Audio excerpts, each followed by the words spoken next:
Hi mga kaaswang! Ngayong hapon, pupunta tayo sa covered court ng barangay dahil may espesyal na okasyon na babantayan natin bilang tahnod. Bihis na tayo guys! Face mask tayo para hindi ma-obvious. Ihahatid ako ng pinsan ko ngayon, kaya bilisan natin. Tara na! Baka ma-late tayo!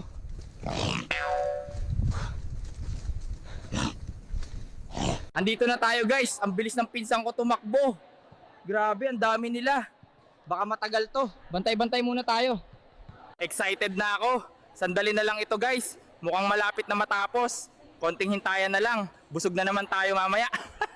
Ako na po ang magtapon yan, ma'am. Mukhang mabigat po. Para hindi na po kayo mahirapan. Sige, pakitapon na lang. Ihawin na natin guys yung mga pinagtulian. Siguradong masarap to. Sariwang sariwa. Kain tayo guys. Bakit ang kunat at parang may anggo? Huy, unang kagat, manong agad. Balat ito ng matandang nagpatuli kanina. Pisti. Like, share, and subscribe na lang. Putris na yan.